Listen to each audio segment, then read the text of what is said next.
We've already learned how to calculate the center, variability, and position of our data. Now, what if I told you you can visualize all three of them in a single graph? Today, we will learn about box plot. Take a look at this illustration. Notice how most of the data points stay close together in a group, but these 2 points are standing way off their own. In statistics, those lonely points are what we call outliers. An outlier is a data point that significantly deviates from the other observations in a dataset, often indicating variability, error, or unique phenomena.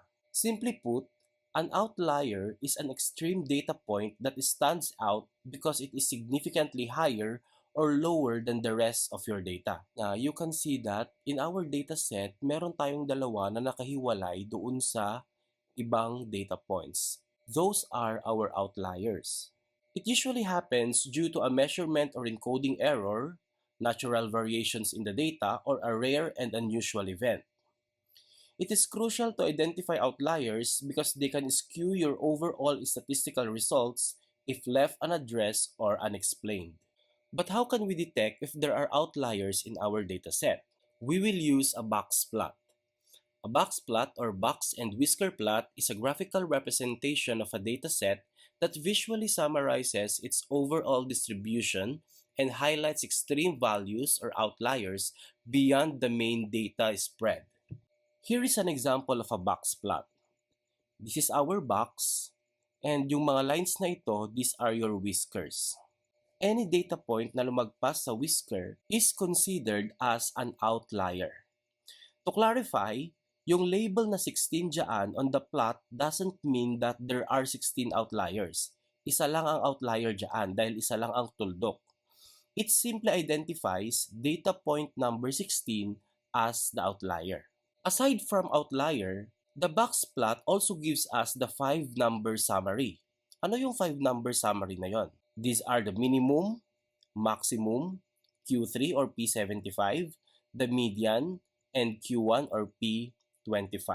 The 5-number summary serves as the structural foundation of a box plot, summarizing the overall distribution of the dataset through 5 key statistical markers: the minimum, the maximum, the first quartile, the second quartile or median or P50, and the third quartile or P75.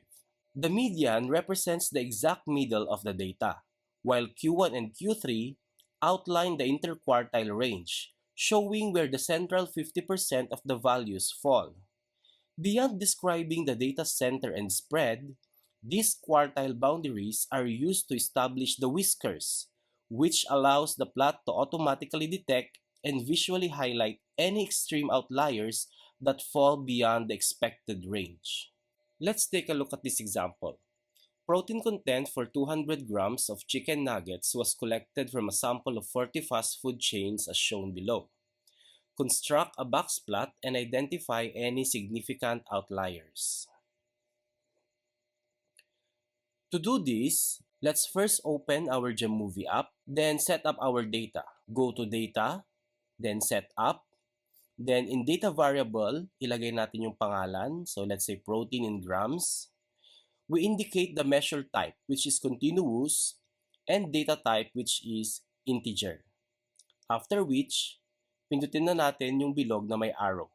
Now, we are ready to enter our data. After entering our data, we are now ready to construct our box plot. Go to Analysis, then Exploration, then Descriptives.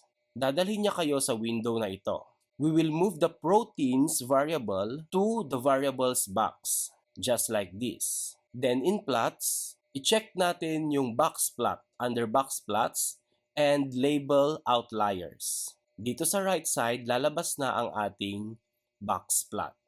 You can now copy this and paste to your Word file.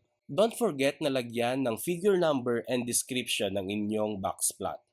So here we can see that in the box plot of proteins, there is one outlier, which is data point number 16. Going back in our data, data point number 16 is actually fast food number 16, which has 57 grams of protein. Let's have another example. The same sample of 40 fast food chains from which protein data were collected were also used to gather information on the calorie content per 200 grams of chicken nuggets. Construct a box plot and identify any significant outliers.